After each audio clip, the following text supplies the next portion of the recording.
16, 69, 16. That doesn't sound right. Not promising at all. That's not promising. See if it goes brap. And yeah, they go brap because, well, they run on premix. Well, now's the time. It ain't gonna go.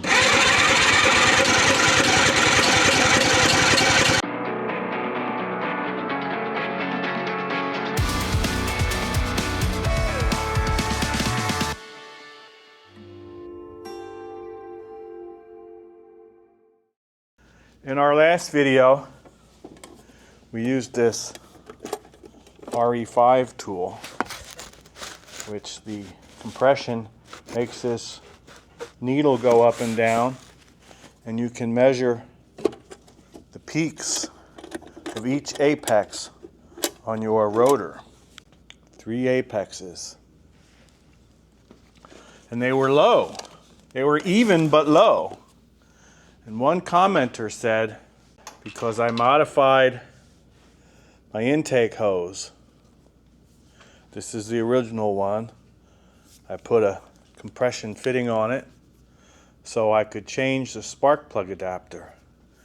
And I think he said the reason my readings were low is because the spark plug adapter that I used has a greater internal diameter in the hose. And that these RE5 compression testers are calibrated with a small diameter hose. And the reason that's important is this graph goes up for every single pulse. It's not like a regular compression tester where you give it a bunch of kicks. It's one pulse that moves that bar up. And by having a larger internal diameter here, I am increasing the space under compression, and that changes the calibration. So I tried to find who left that comment and I can't find it, but if you were that fellow, you win a t-shirt. That was a very helpful comment. But anyway, this is what I got now. These came from Australia, and this is a digital compression tester, and it's got a little start button, and it's got to go through a routine because it adjusts for altitude based on barometric pressure, and it adjusts for RPM to give you a quote true unquote reading. This is what you screw into your spark plug hole. And what I don't know is if this comes in multiple spark plug diameters, because while this works for the W2000 and Mazda RX-7s, the RE5 and the NSU and the Van Veen has a larger diameter spark plug, and I don't know if they make different pickups. So we just screw this in the hole. Now this is meant to get a socket on it. I don't think I can get a socket on it when it's in this hole.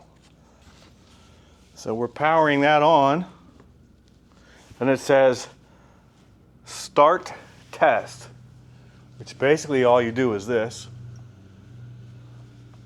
and you crank it over till it says stop.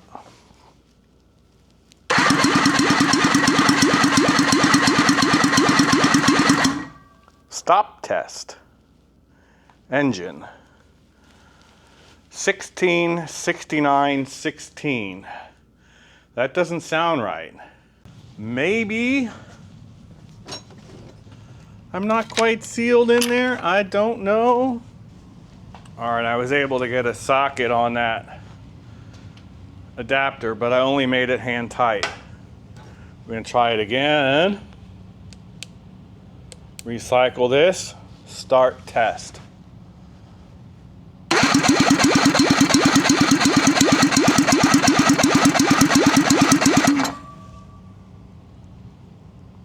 (76, 16, 76). Uncorrected RPM 248.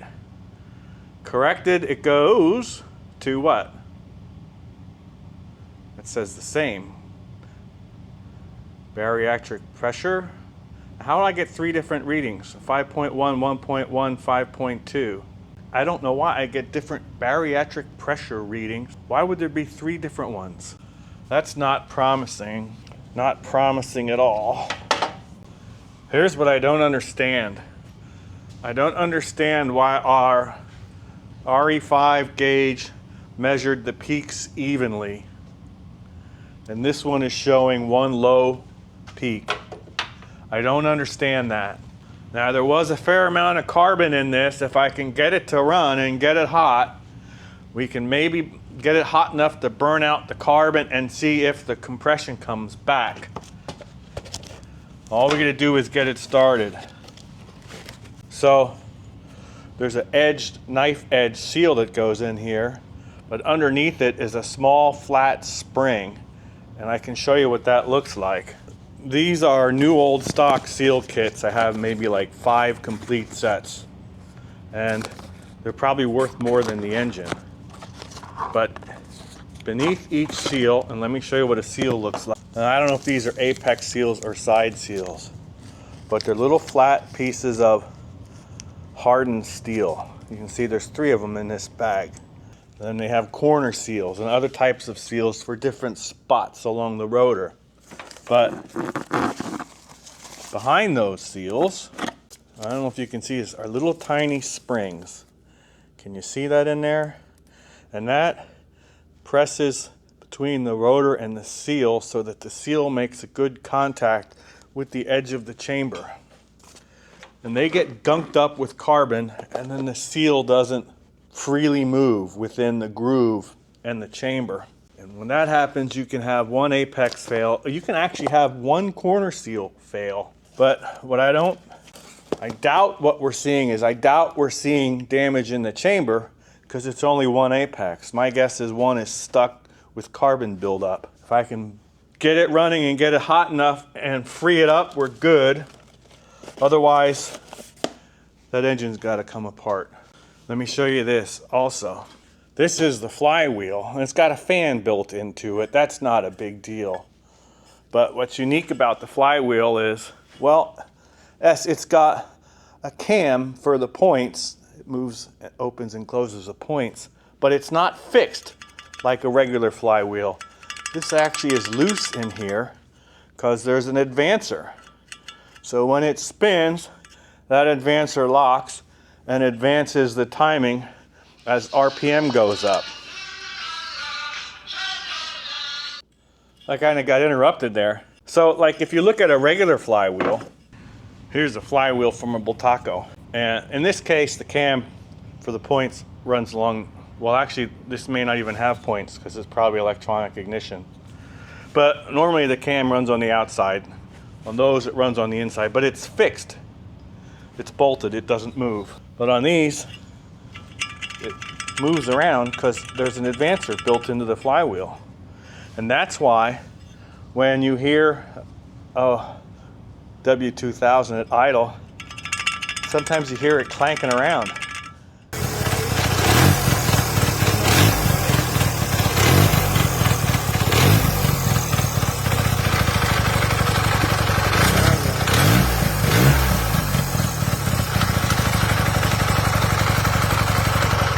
And it sounds like it's going to fall apart.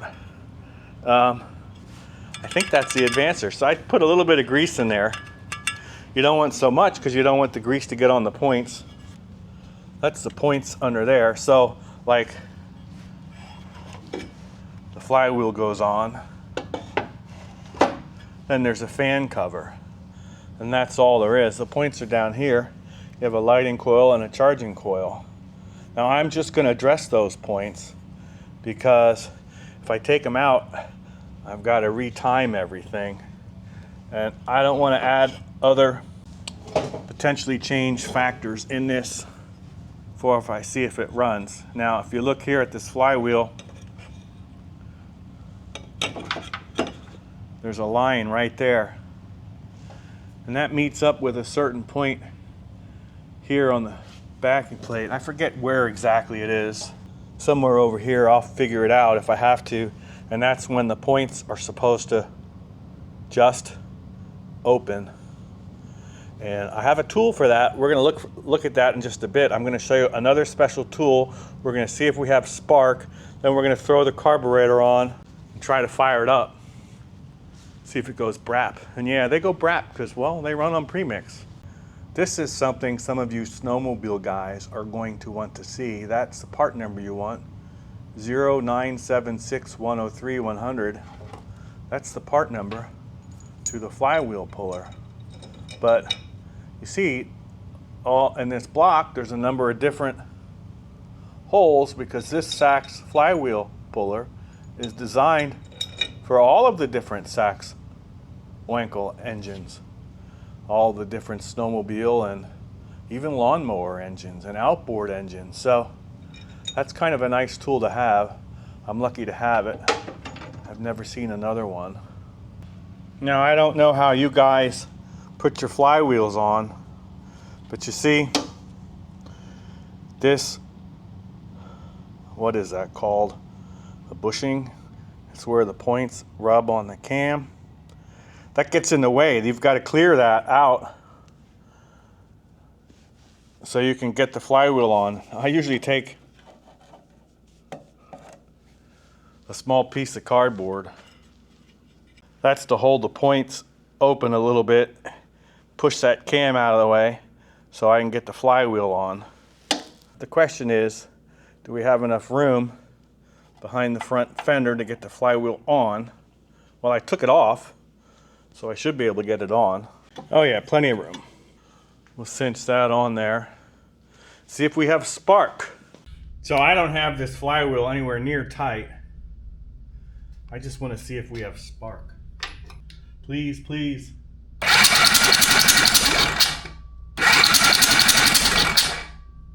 And the answer is no. This is a Yamaha one. It's a points checker. This will tell us if our points are opening and closing. Now, I believe this is the lead from the points breaker. Disconnect that from the coil. Yeah, a little bit corroded. That could do it. This points checker is a very low impedance resistance meter. It can measure half an ohm. It goes up to like 10 ohms, 0 to 10. That way you don't have to remove the condenser. And there it says they're open, and we should see that go to close.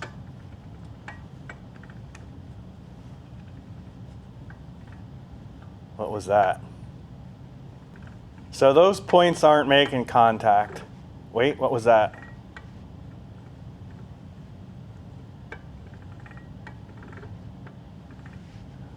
You can calibrate these by going like this. This should show close when you put these together. Yeah, there it shows closed. So I got to put points in this and retime it. Cleaning those points didn't do it. Might as well throw a condenser in too. So that's what we're going to do next. We might not go brap this time. Well, I got lots of spark now. Almost embarrassed to tell you what the problem. I didn't have to put new points in. Had to pull my little cardboard plug out. Duh. Anyway, check this out. Oh, it didn't zap me. Well, there's plenty of spark there. So maybe we will hear this thing go brap. Well, we're at that point.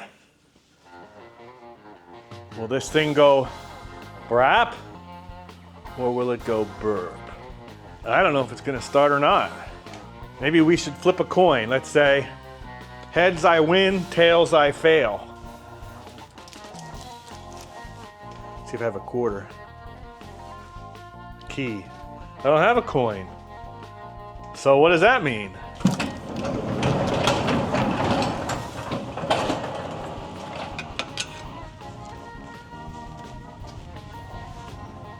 We have to take it outside. Last time I started a bike in here, it smoked and stunk up the place.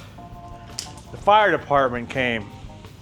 And the township gave me a warning. They said too many false alarms. And it actually wasn't a false alarm. It was just a bunch of smoke.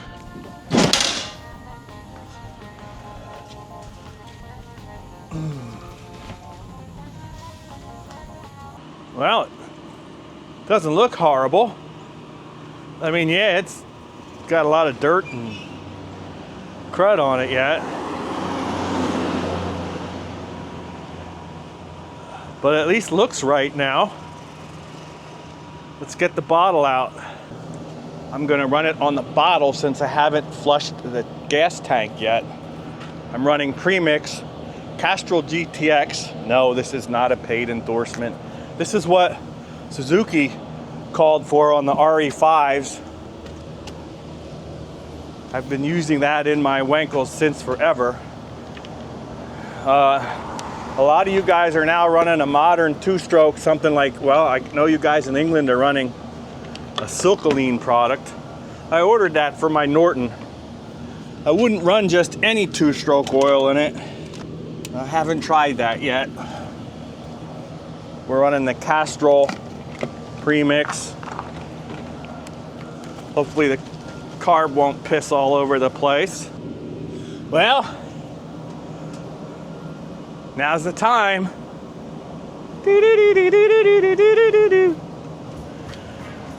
I don't know why I'm nervous. It's either gonna start or it won't. That's not too promising.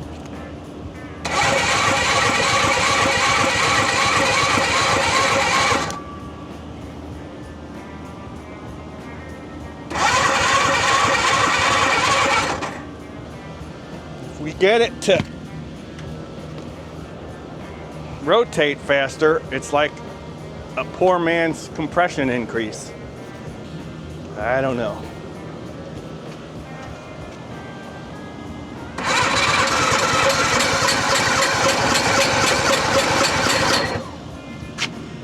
Maybe. Choke.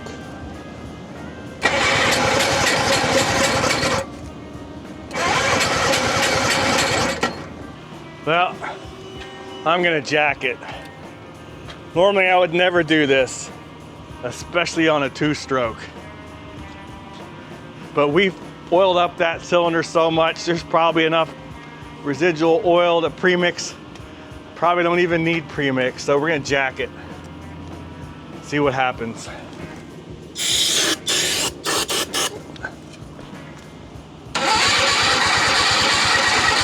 Nothing.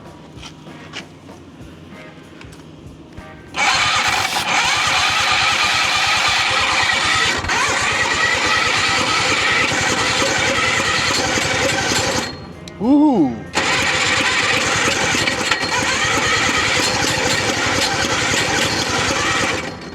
Ooh. Ooh.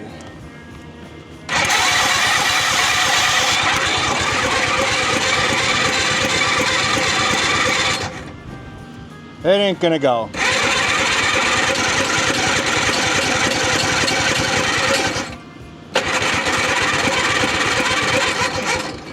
Jeez, just when you think it's not gonna go.